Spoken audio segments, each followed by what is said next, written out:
Yes. You can make the reaction if you downloaded the financial model.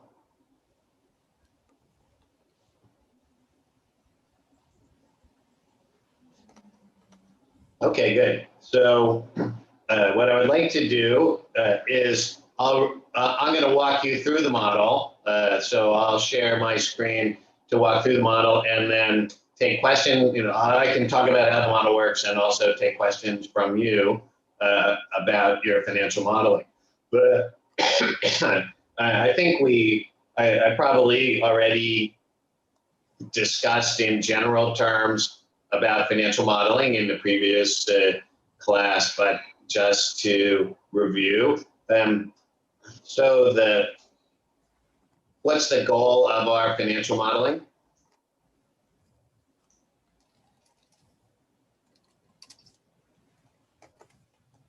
Why are we doing the financial model?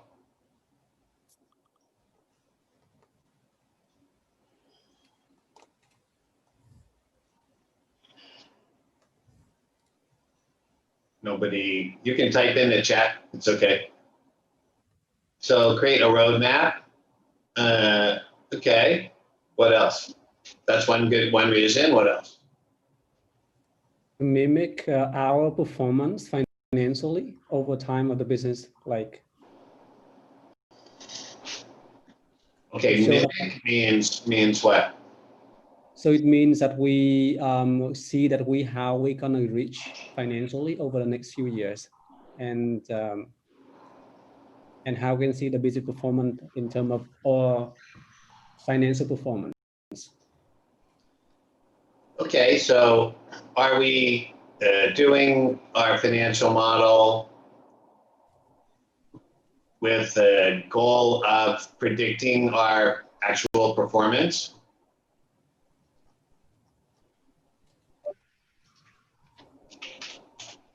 That's only part of it.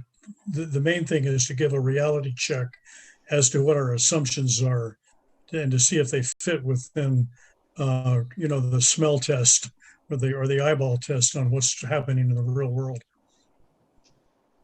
Okay, yeah, so I would say the point I want to start off with and make sure everybody deeply internalizes for me, this second goal to do reality check and show what we're modeling for our business could potentially work is the only goal of far and away the most important goal of our financial model. And in no sense does our financial model actually predict what's going to happen. So financial models are useless in predicting the future. Financial models cannot predict the future. Why is that?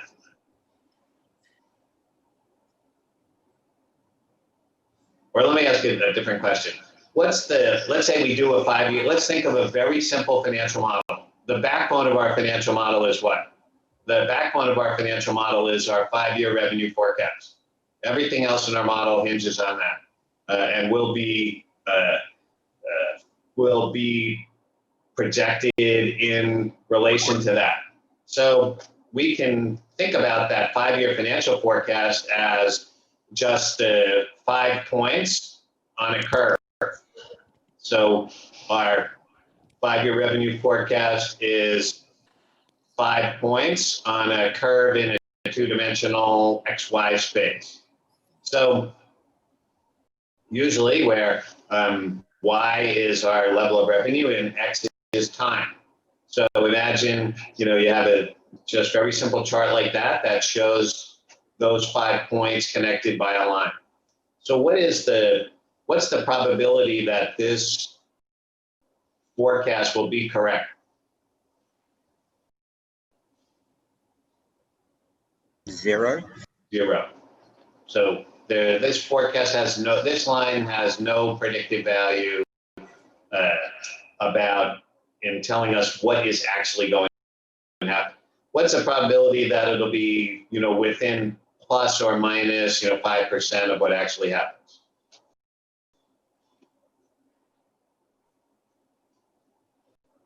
Oh, Raphael, you're on mute. About the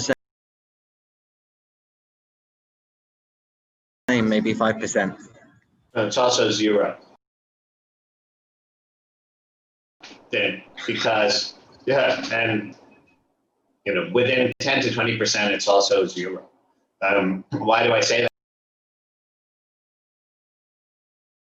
that? Because how can we calculate this probability? We can say, okay, so I have a line in a 2-dimensional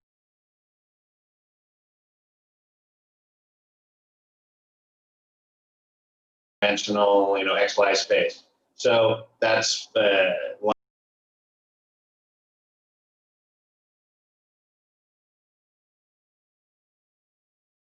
line is connecting 5 points.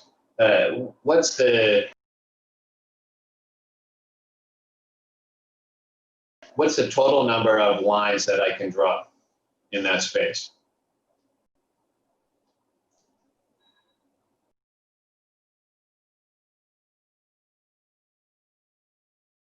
One, if it's connecting 5 points. No, I mean, I can have any 5 points that I want, right? I mean, what's the how many configurations of 5 points are there in that space?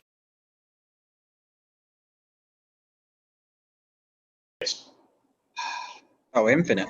Infinite. And I have one line. So what's 1 divided by infinite? Yeah, 0. Yeah, 0. And it's always 0 no matter what. And I mean, that's the theoretical argument, but the empirical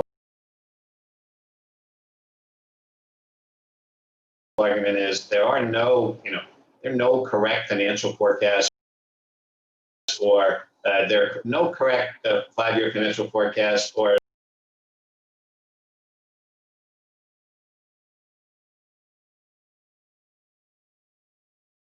to put it more precisely, the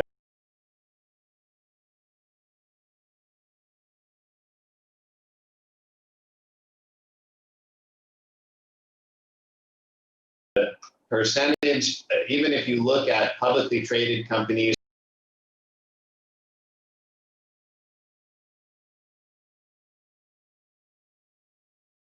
and you look at financial forecasts that are done by professional equity analysts working in investment banks, and you look at the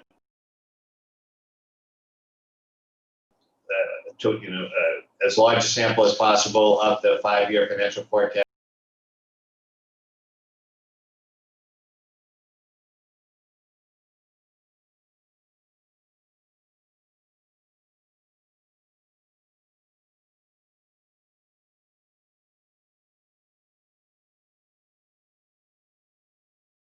as compared to actual results, the ones that are within any reasonable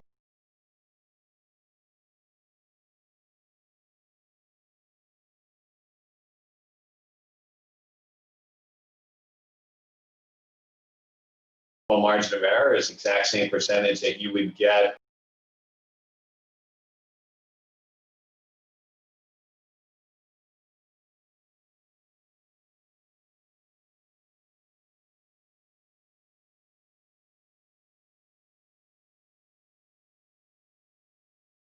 by just constructing random,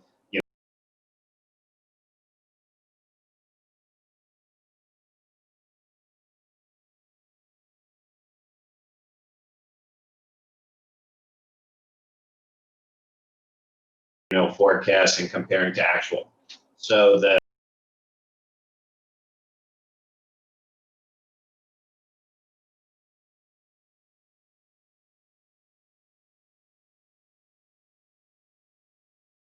probability that your forecast is going to be correct is the same as chance, which means it has no predictive value.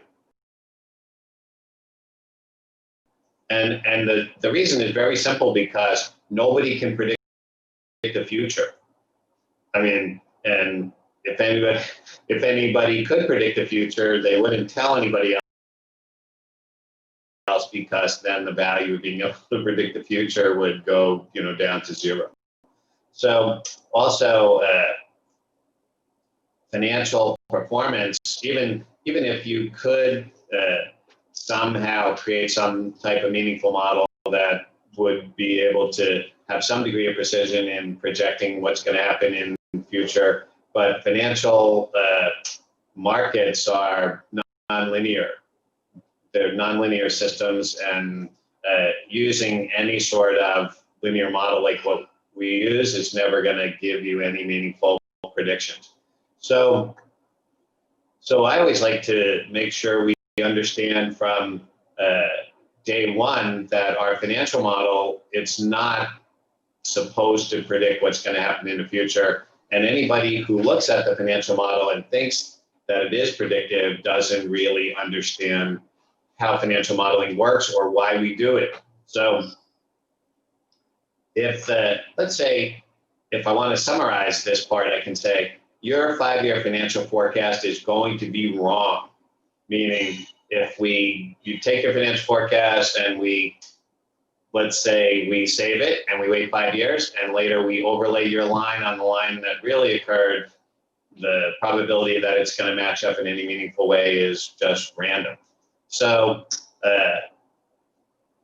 which might raise a question, it usually raises a question at this point in our course about, if it's wrong, why should we spend so much time doing it? Because if you started working on a financial model, you can see it takes hours and hours. And I would say it probably takes, 100 or more hours of working with the financial model to really get a meaningful financial forecast out of that model.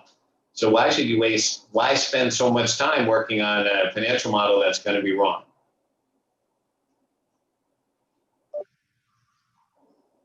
It shows that you're considering the factors that are important for your company's success. So one is about the process, but yeah. So the first point I would like to make there, though, is that question is itself wrong, because by saying, why should we work on a financial model when it's going to be wrong, there's an assumption embedded in that question that the goal of the financial model is to make it somehow right, and defining right as predicting the actual 5-year forecast or 5-year result, which isn't the goal. So if we understand the true goal of the model, then it becomes very clear why we should spend time on it, even though it's not predictive. So important point here is, don't worry about your model is predictive or not. And it might seem like I'm beating a dead horse here or setting up a straw man to knock down, but it's not, because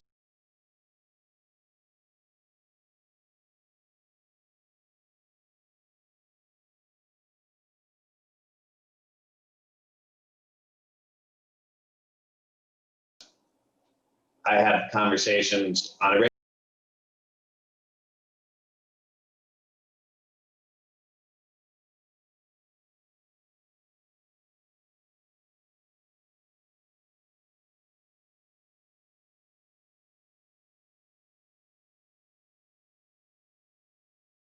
regular basis with entrepreneurs, experienced entrepreneurs who are much further in their fundraising journey than most of our companies are, and they still complain to me, why do we have to waste so much time doing these financial models when the numbers are all bullshit?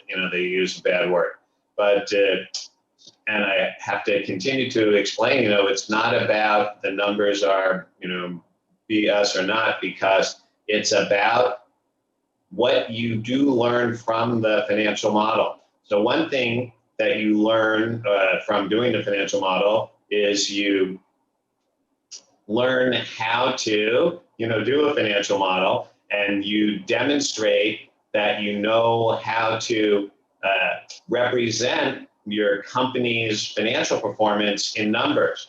And this is hugely important, because there are other aspects of your finances that you're going to be, the financial numbers that you are going to be managing in numbers. Also, if you can't think about your company and your company financial performance in terms of a series of numbers like the ones that comprise your financial model, you're not going to be able to effectively do a financial plan, which is really important for the company. Because why? Financial plans don't have to predict what's going to happen, but they need to give us a strategy for generating the required return. So what the financial model does is it demonstrates that it is feasible for this company using this business model to generate the required return for investors given a reasonable set of assumptions. So that's the goal of our financial model, our financial modeling exercise. The goal of our financial modeling exercise is to prove, so we can prove something. Just because our model doesn't predict the future doesn't mean we can't prove something. What can we prove with our model? We can prove that given our business model, given a reasonable set of assumptions that we plug into our financial model that's based on our business model, that over a given period of time, in this case 5 years, it is feasible to generate the required return for investors, which in our case can be something like an astronomical 30x return. And this is a hugely non-trivial result because why? Let's say, let's just we pick any random company and not limiting our sample to startups. So we just pick any random company around the world.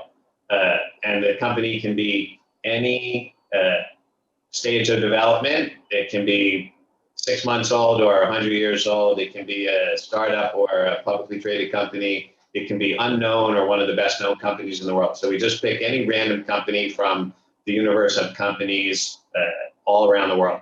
And what's the probability that that company is going to generate a ROI of 30x over 5 years?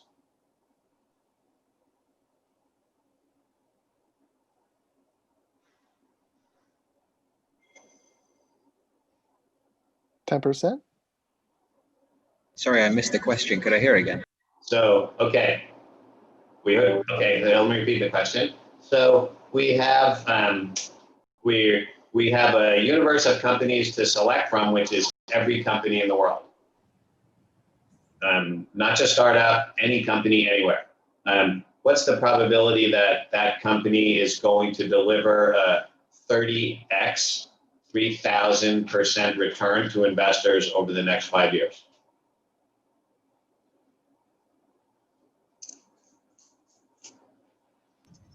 Near zero. Almost zero. Yeah, I mean, this is a hugely outlying result. So what does that mean? That means before I look at your financial plan, my going in assumption should be it's impossible for this company to do what they claim that they're going to do because so few companies are able to do that. Now, if we limit the universe of companies that we're considering to venture funded startups, still the probability is only 3%. So the probability they won't be able to do this is 97%. And so that should be our, null hypothesis, right? That's our assumption about what the result from this company's financial model is going to be. And therefore, what do we prove with our financial model? So we show that it's not impossible for us to do this. Because why? Because we have used a reasonable, I would say, industry standard financial model. We are demonstrating that we're calculating the current value of the company and the exit valuation of the company using well-established methods of doing both of those. We're making reasonable, if aggressive, assumption about the key inputs like the growth rate of our revenue. But although these assumptions are aggressive, again, looking at companies as a whole, if we look at it backwards, so if we look at companies who were able to achieve this type of return over the time period that we're considering the model, the growth rate of revenue, which is a hugely important assumption in a model, is not going to be out of the ordinary. It's not going to be ridiculously high compared to other successful scalable startups. So that's the fundamental goal of our financial model, and that's why we do it. So the other way to think about it is, the other important goal of our model. Our model is a very important marketing tool. So remember, in the last class, I talked about how we're in the second phase of our business plan now. Presumably, we already sold the investor on our product market fit and our team, et cetera. But now we need to sell the investor on our business model and our financial plan. So how do we do that? We do that with our financial model. Our financial model is our primary marketing tool for the financial aspect of our business. And therefore, we need to approach the modeling that way. So for example, usually I see two types of mistakes in startup financial models. The most common mistake is too conservative. The assumptions are so low that the company doesn't even come close to achieving the type of return that investors are interested in. And when I get those forecasts, I always ask the startup, why even show that to an investor? When you show a financial forecast to an investor that shows that you're going to deliver like a 3 or 4x return over 5 years. And I ask, why are you even bothering to show that to investors? Because this means your own forecast shows this is a bad investment. Then why would you ever walk into an investor with a forecast like that? And typically the entrepreneur says, I'm trying to be conservative. But this is not conservative. This is suicide. So, because it's even worse than you might think, because what? When investors look at your financial forecast, they're going to assume one of two things. They're going to assume this is absolutely the best possible case. There's no way that they will exceed this case, ever. That's your best case for you. The other case is they're going to assume we need to cut everything in this model by 50% before we even look at it. So, because entrepreneurs probably exaggerate. Nobody is expecting entrepreneurs to walk in with financial forecasts that show this is a bad investment, because they think that would be a waste of everybody's time. If this is what you taking your best shot looks like, and if you taking your best shot means I'm going to lose money, why are we even in this discussion? So your base case needs to deliver the required return. And that means you're going to have to make assumptions that I would consider still conservative, because you're presenting a financial model for a potentially scalable startup. And that means the assumptions should match the profile of a typical successful scalable startup. Okay, so I think we're all clear on that. So we're going to set out to prove that given our business model and given at least one reasonable set of assumptions, we're going to be able to achieve investors' required return. That's the goal of our financial model. Okay, any questions about that? Or any questions about what I talked about so far? Yeah, I guess we've been using our finances as kind of the base model, the bare minimum. So that's the thing that we think we definitely can achieve. And part of the reason we've been doing that is because the investors will expect you to follow up on projections or promises you make. So we want to set something that we can exceed. So like under promise and over deliver. But it sounds like that's not the best way to go with this. And that leads me to worry that we'll basically go out there and give a wild set of projections that look fantastic that we may not be able to deliver on. Yeah, it's a very good point, because what you suggest the balance is. Yeah, it's a good point, because we can't We will be held accountable for these forecasts later. We're going to later, these financial forecasts are going to turn into our financial plan, and then our actual performance is going to be compared to these forecasts. And if we're falling well short of these forecasts every year, every quarter, that's not going to be good for our relationship with the investor, and it's not going to be good for our next round. So what does it mean? We can't, I agree 100%. We can't just pull numbers out of our air. You know what I mean? And stick them in the model, like, and then put any, we're not WeWork, right? But there is a balance. So I think that we should have assumptions in our model that, let me put it this way, like, we shouldn't put anything in the model that's not achievable. But if we can only realistically achieve the scenarios that don't deliver the required return, we shouldn't be raising money from venture investors anyway. You know what I mean? Like, I get 100% what you're saying, and we shouldn't put in numbers that we're never going to hit. But if the only model that we can create, if the only model we can create with numbers that we're really going to hit is one that doesn't deliver the required return, then we should rethink our either business model or our funding strategy. Now, another maybe another thing that might make you a little more comfortable with that, like, we're not likely to need to, we shouldn't be working off the same set of 5-year forecasts for the next 5 years. We're going to be adjusting those forecasts as the company grows. And maybe, in many cases, we'll be doing that even quarterly.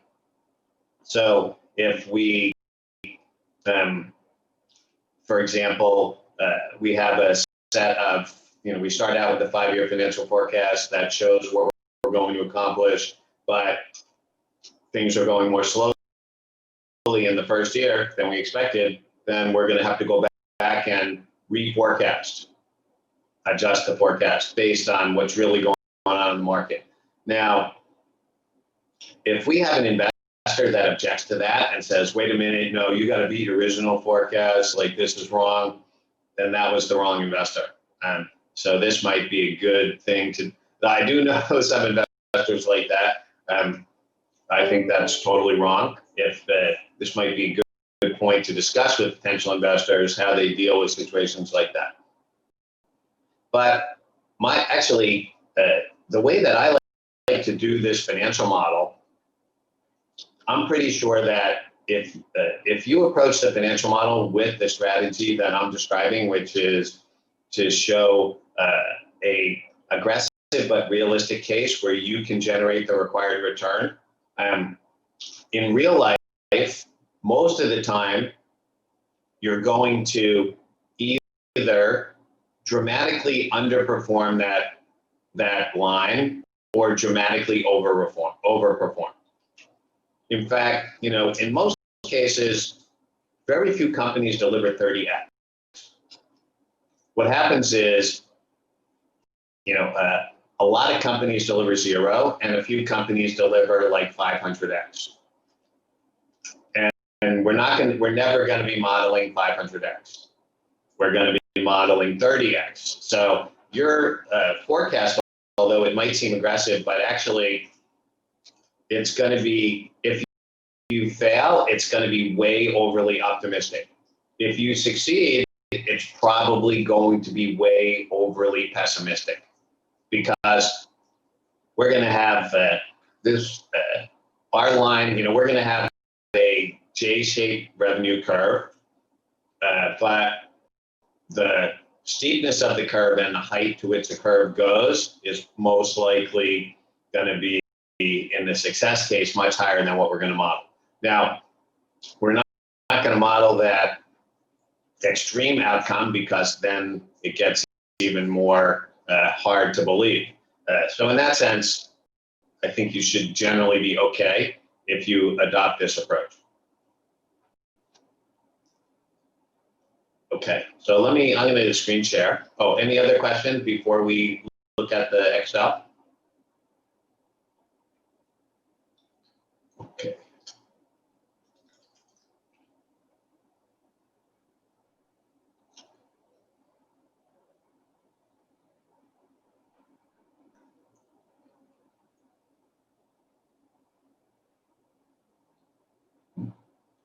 Well, hold on.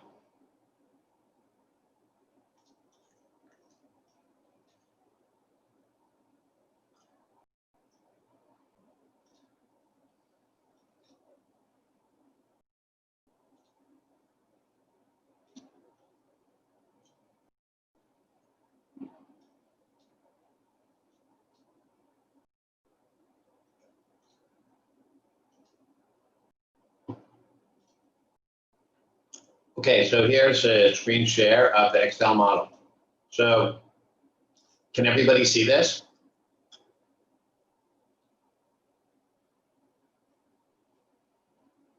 Oh, I saw somebody, there was a question type in the chat that says, could you give a case example? So can you clarify that question? A case example of what?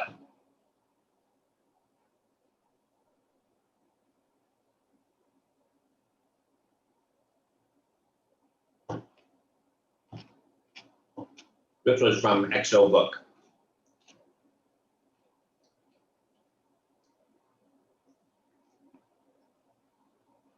Anyway, XO book, why don't you think about that? I'll start with going over the financial model, and then maybe this will help with some example of what you're talking about.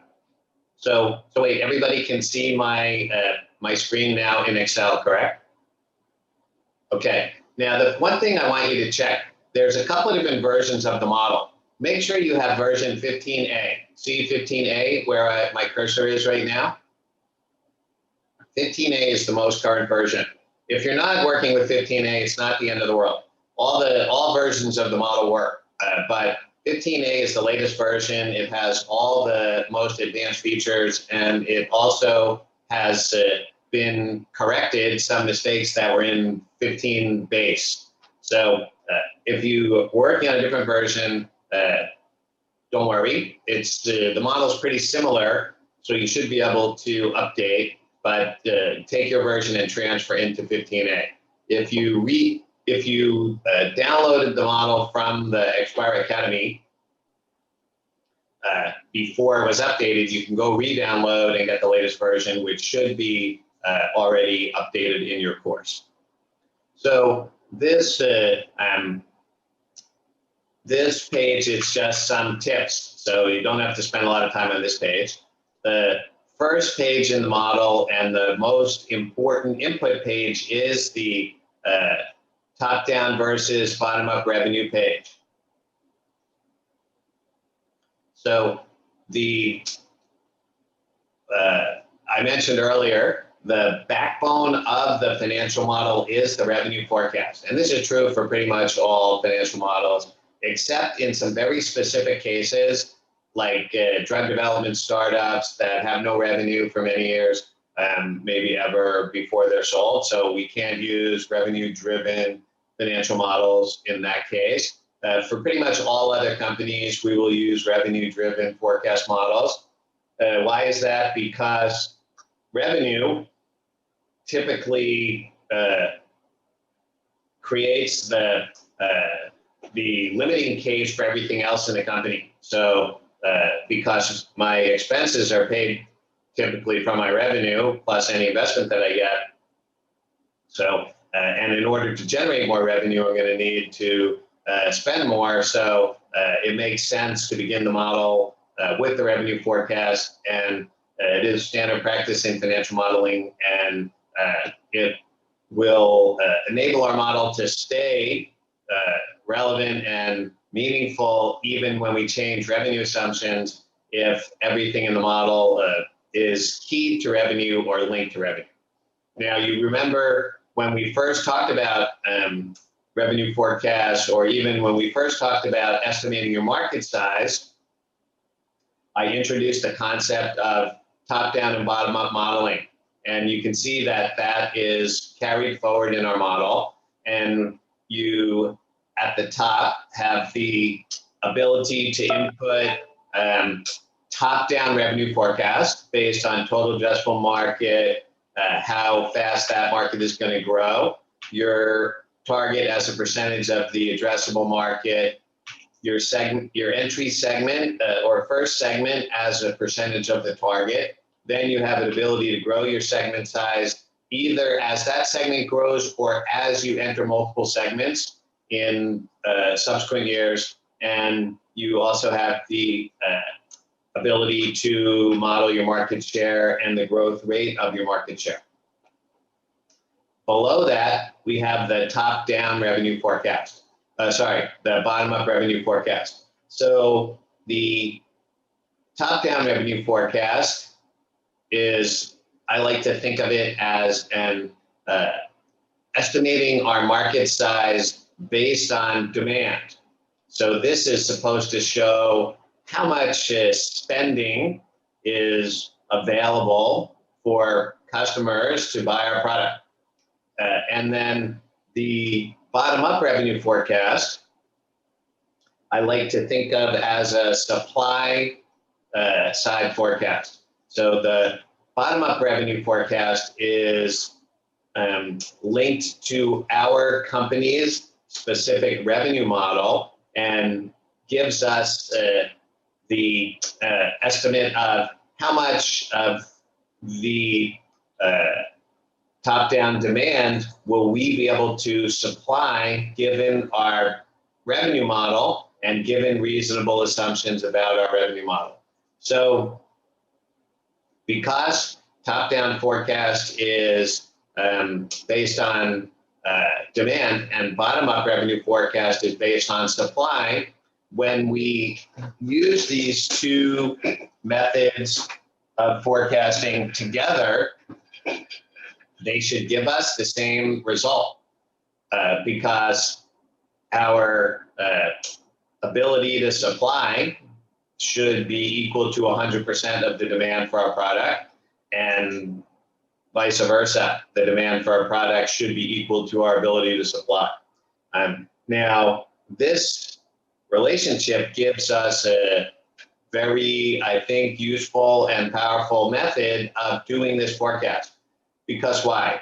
What I like to do is we input the top-down forecast, we input the bottom-up forecast, and then we see how close is the output from these two methods of forecast. And at the bottom of the page, you see the absolute difference between our top-down and bottom-up forecast and our bottom-up as a percentage of top-down. So bottom-up as a percentage of top-down should be equal to 100%. There should be no difference between these two estimates. And the other way to think about that is you can see on the right side, I have the two revenue curves, bottom-up and top-down. These curves should be perfectly fitted on top of one another. They shouldn't be a different shape like what we're seeing here. So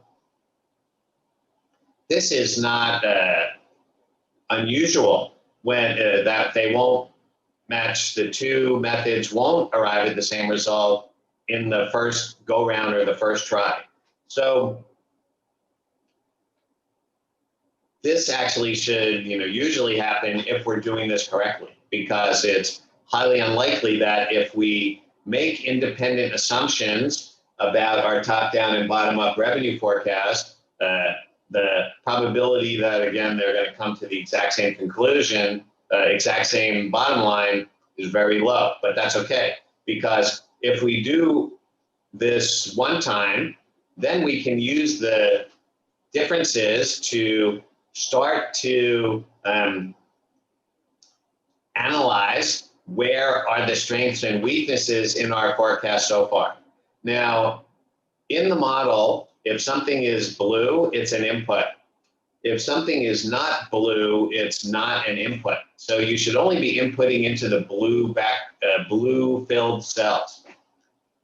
So you can see here, it's pretty obvious how I input the bottom up, how I input the top down. I just fill in the blue cells. But you notice that for bottom up, there's no blue cells.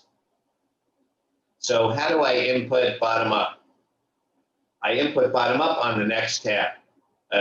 On the next tab, there's a separate input for bottom up revenue forecast. So now, the first thing I think you notice when you go to the bottom up revenue forecast tab is you see that the input goes from annual to monthly for the first 2 years. So for top-down revenue forecast, we just do an annual forecast for each of the 5 years. For the bottom-up revenue forecast, we do a monthly input for the first 2 years. So I'm moving to the right. So you can see we do, in this case, 2020 and 2021, we input monthly. And then for the 3 remaining years, or we can call the out years, we input a growth rate, continue to input a growth rate based on the base scenario that we modeled for years 1 and 2. So why do you think we did that? Like, why do we model the top down annually, but the bottom up monthly, but only for the first 2 years?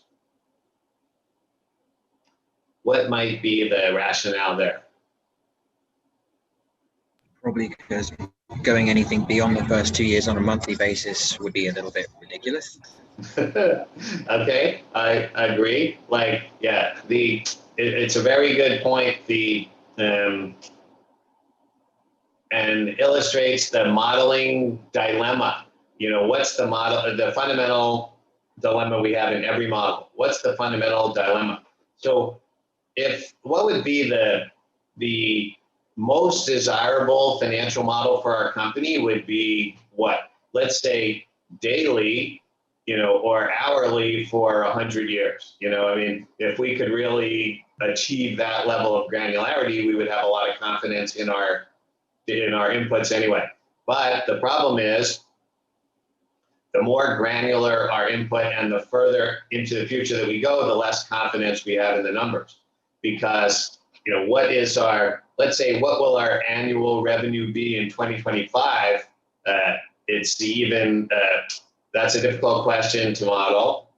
But what's our quarterly revenue 2025 going to look like is more difficult. And what's our monthly revenue going to look like is even more difficult. So the reason we picked 2 years, because this is typically the window during which the investment that we're trying to be raised will be spent. Most startup will be raising somewhere between 12 and 24 months worth of runway. Does everybody know what runway means? What's runway mean? How long before you run out of money? Yeah, so runway means how many months does the company have before it runs out of money?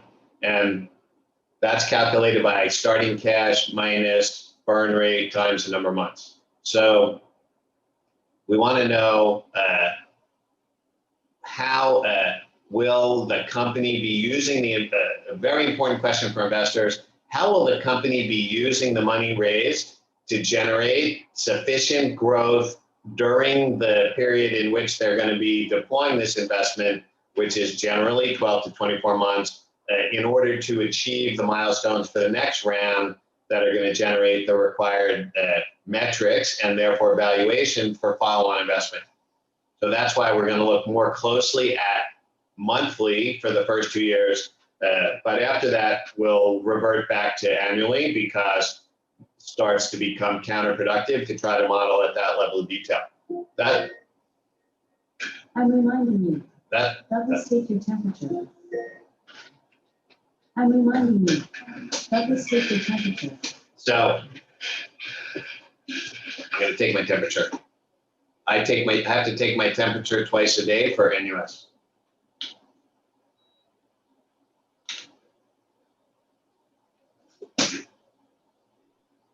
$36.5. Very pleased. I win the temperature lottery again. Okay, so okay. Now, second reason that I like to do monthly for the first 2 years is a little less foundational, but also useful. A lot of times when we do annual financial forecasting, we may make assumptions that don't hold up in real life because what? For one of the very common situations that I saw when we're using only annual forecast is once you start breaking those, especially early year annual forecasts down into monthly, you see, for example, the company runs out of money in the middle of the second year because the annual model assumes that all money comes in and goes out at one point during the year, which actually is not the case. Money comes in and goes out throughout the year. So when we expand the first 2 years to monthly, we get more confidence in the financial forecast during the investment period that shows the company is actually going to make this work on a month-to-month basis. Now, you'll notice at the bottom of this bottom-up revenue forecast, we have a calculation of your total customers, total new customers, monthly retention rates, and monthly churn. And this is going to become very important later when we try to calculate your customer acquisition cost and your customer lifetime value, which are key metrics for your startup financial forecast. Okay, the next tab is our manpower tab. And you notice that in the manpower tab, we have quite a bit of detail about our hiring costs and personnel costs. And the reason that this has a tab of its own is because typically manpower costs are the most significant costs for startup companies, and especially the very early stage companies that we're typically modeling. So, hey, Douglas? Yeah. I apologize for interrupting you. Before you get too far away from the last tab, the bottom up revenue, just a quick question for you on the price per unit. In our business, for example, we do not have a set price per unit or a scaled price per unit, so to speak. Our business model is a percentage, but a set percentage of a particular transaction that moves through our platform. Because of that, how would you recommend we utilize this particular, input? So, okay, so let's go, let's look at that in a little more detail. So this is a commission model where you're charging a transaction fee. Transaction fee. So for example, let's just make it easy. We take 2% of a total transaction that is processed through our platform. So a transaction could be $25,000 US dollars or $500,000 US dollars.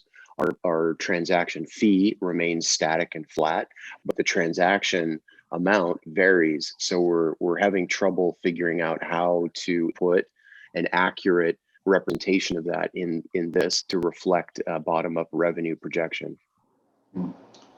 So, okay, yeah, that's a good question. So the issue is the transaction fee stays the same or it differs? The transaction fee will stay the same, though the amount of the transactions varies. The amount and size of the transaction varies? Correct, as well as the currency, et cetera. But move the currency out of the equation. Transaction fee remains the same. Let's just call it 2%. But the total volume of each transaction, the amount itself, varies every time a client uses our platform. Oh, okay. So let's say if we, and this is a strategy that I would use throughout the model. If I have a business model or revenue model that doesn't fit the way that the model is designed. So in this case, so your price per unit could be the transaction fee, correct? Because that's actually, and then it's a zero because that stays flat, right? Correct. Yes. Yeah. And The then- transaction. Go ahead, Dan. Okay, and then, oh, no, go ahead. Yeah, that's exactly what, Douglas. So the transaction fee stays the same, but what's interesting, the other complication is that it's not based on the number of customers that we get. One customer could generate, you know, $25,000 in revenue to Steam Chain in 1 month, and the next month it could put a half a million or 2,000. So it's not only the size of the transaction, but it's the customer itself market expanding, which goes back to the first part of the input. And I don't want to get you too far off the track on this stage, and we can talk about it more offline. But if you had some initial thoughts, I like your idea of plugging in the 2% as the fixed fee on the bottom up model here. Yeah, and then I would take a second, the second input. So let's say price is the transaction fee. And then for you, I think units would be the monthly volume. So volume would be the number of transactions times the average size of those transactions. And then if that is still not, if you want to further break that out, so let's say you want to not just look at monthly volume, but you want to look at monthly volume on a transaction and also size of transaction basis. What you could do is, for example, you could model that down here. So you add a new section that's number of transactions and average size per transaction. And then in number of units, you could multiply those two together so that you still have the same level of detail if you want to go back to it and adjust that assumption. Okay. And then number of customers, I think still okay to include number of customers, even though the volume per customer may differ, because number of customers here is used to figure out later your lifetime customer value and cost of customer acquisition, which again, in this method, is going to be enriched, which may be sort of misleading, but it'll be grossly correct. Now, if that was the financial plan is supposed to work, then what you might want to do is, okay, let's say if the volume or the size of transactions vary a lot from customer to customer, you might have, for example, 3 revenue streams, one of which is large volume customers, middle volume customers, low volume customers, and then you could break out you use the same method to do the transaction fee times the total volume, but total volume would vary based on customer size. And then later, you could also even look at the acquisition cost and the lifetime customer value by segment when we look at that later in the model. Yeah, that's very helpful, and that's a good idea because in one case, if you've got a large customer like we've got, one customer could generate $15 million worth of revenue for the company over a 1-year period of time. But you have a customer that was doing half of that, then it would be 7 large scale, medium scale, and smaller scale. And then it's not exactly perfect until we get actuals. But from a modeling perspective, that your suggestions are very helpful. Yeah. Oh, thanks. I think that'll work at least for the bottom up. And then on top down, I think, top down can still work by combining the different segments, because in top down, we're looking at total spending rather than number of customers. Now, but if that number is hard to derive, you can also do something similar where you, below the regular input section, you build your own sub input that where you break out the components and then you aggregate them up to the input that's carried forward in the rest of the model. Great. Thank you very much. Yeah, appreciate it, Douglas. Thank you. Oh, you're welcome. Yeah, so there's always, and as you have more and more types of revenue models, they're not all going to fit. but it should be it's possible to adjust the input section so that it does fit as many revenue models as possible. Okay.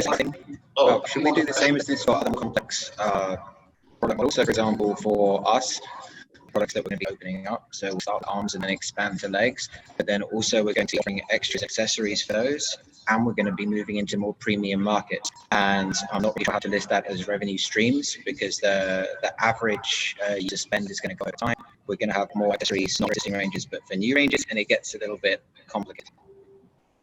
Yeah, so I think that that fits more easily into the current framework. Like, revenue stream 1 is arms, revenue stream 2 could be legs, revenue stream 3 could be, what was the third one? Accessories modules. Accessories, revenue 4, but if you have more than 5, so let's say you have more than 5, then again, what I do is create a sub forecast and then try to group those together and have those, like, let's say, for example, you had arms and then legs and then head and then organs and then accessories and modules. But I would add accessories and modules together and put them into 5.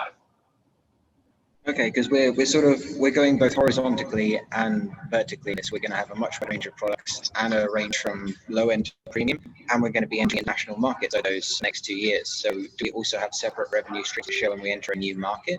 Because otherwise the numbers sort of jump up with not much of an explanation in the document.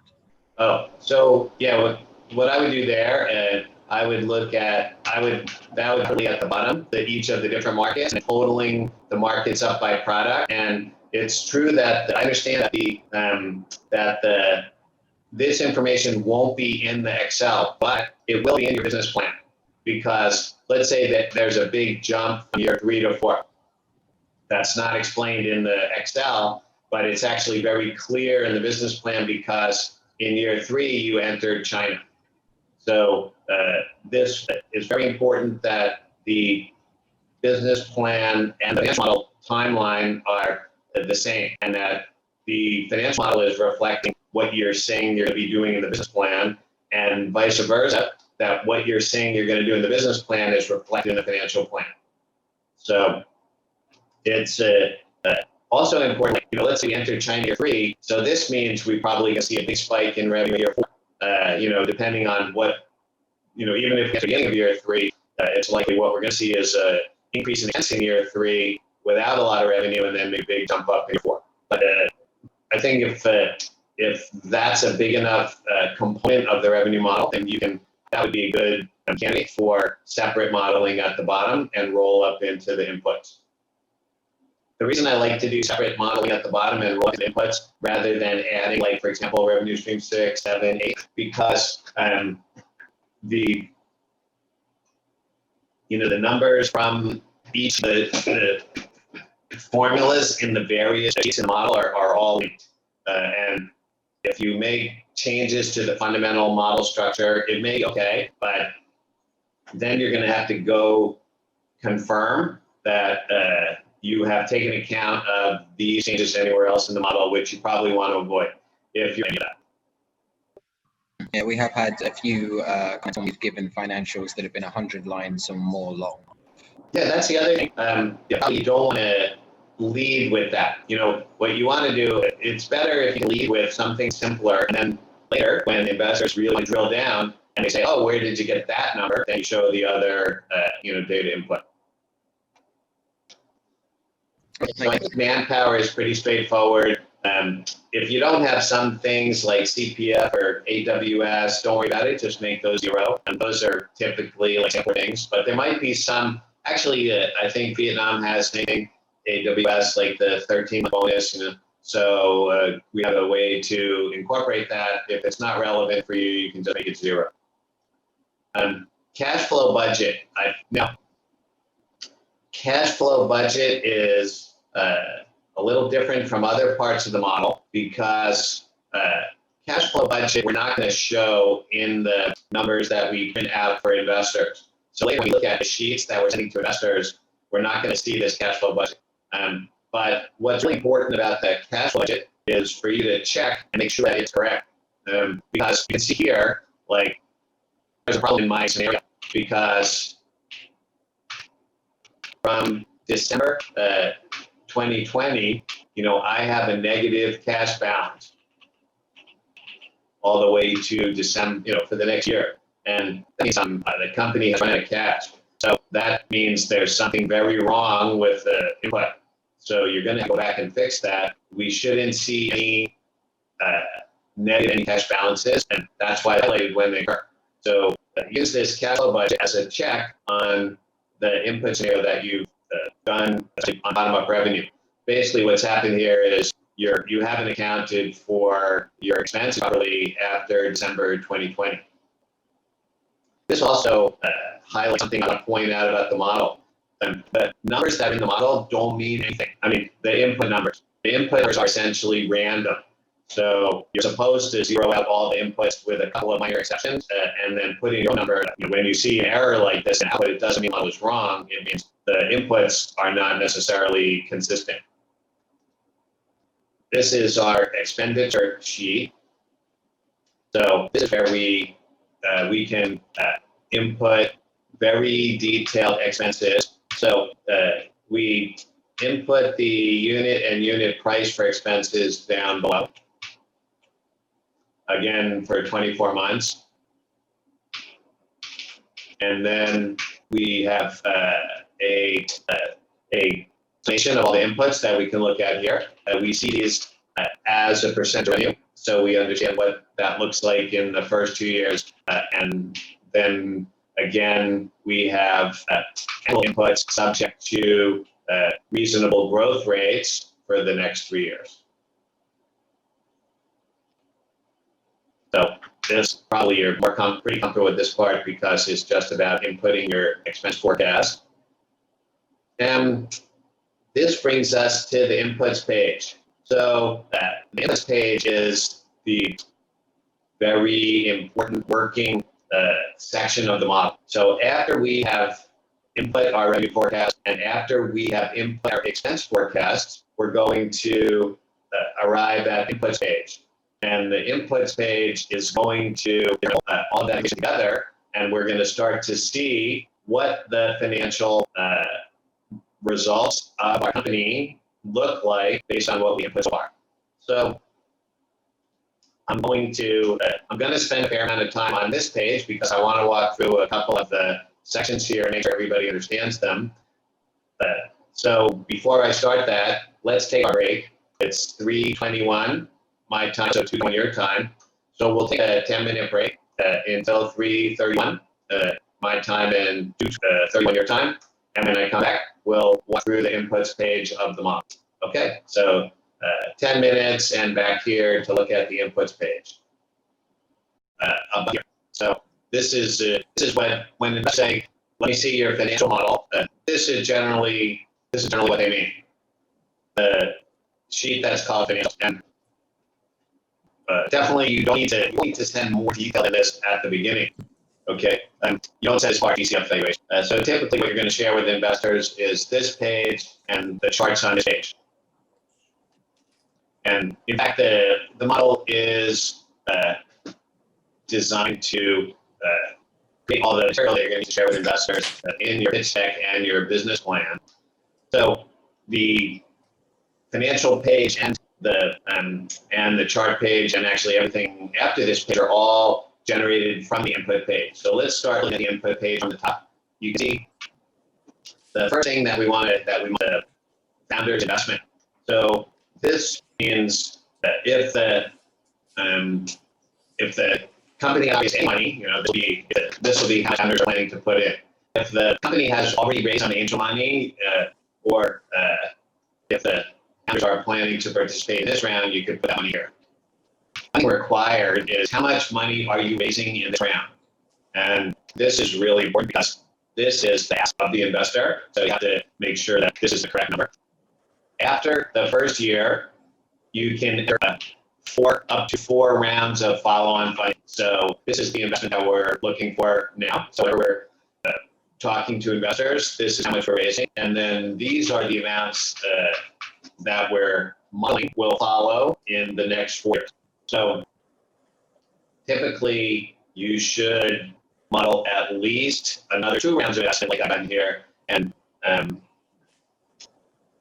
typically you should model at least 2 rounds, and in many cases 3 rounds. Now, you don't want to be raising money every year.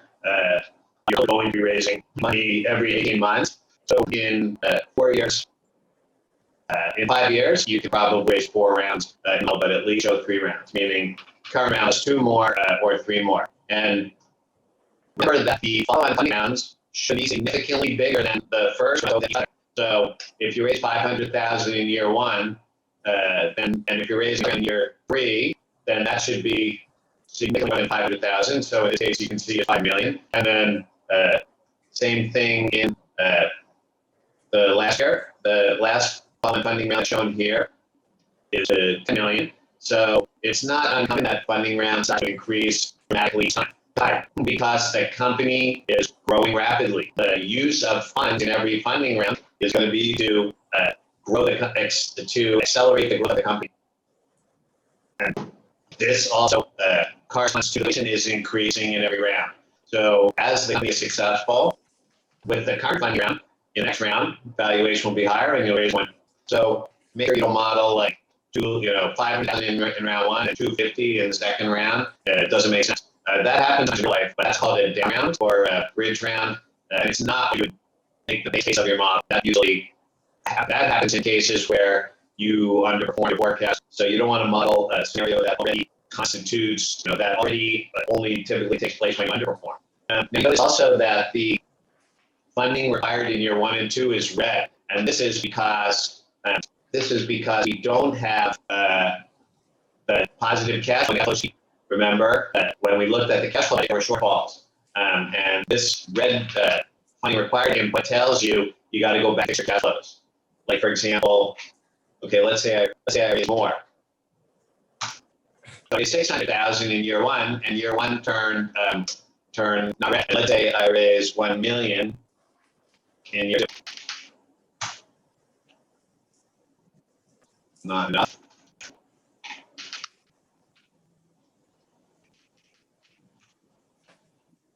Must be some other model because some other problem in this scenario because we turn the second year cash flow is positive. So you're gonna have to go back and look at that scenario and see why that's happening. It is because the month you input the money. So that money in the year number 2, I think you may, because you have cash before, so that's why it's red. Yeah. So basically, we had to raise money. We raised more money in year 1 because our cash shortfalls in year 1 and 2. So now you can see our cash flow scenario for 20 and 21 makes sense. So yeah, avoid any red in funding required. Now there was a question in the chat. It says sheet financial C66. You add 1 plus C60.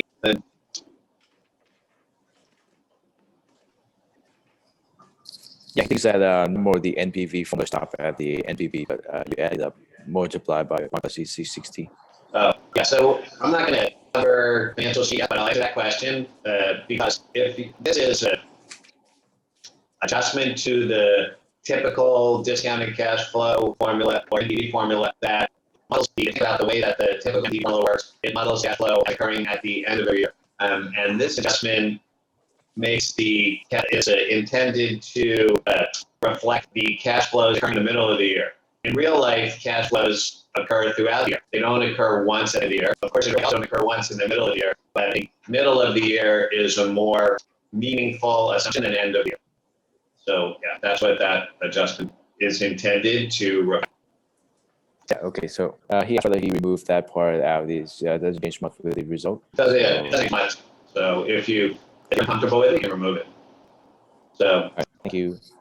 Okay, so here we have the primary financial statement of the company represent. So we have the cash marketable securities, accounts receivable, inventory, and prepaid expenses and other current assets. So we have a very simple balance sheet because using the principle, we want to show too much detail in the financials to investors at the beginning, and we just want to show the key numbers. You can see that year 1 and 2 are already derived from our cash flow, monthly cash flow forecast, and the subsequent years are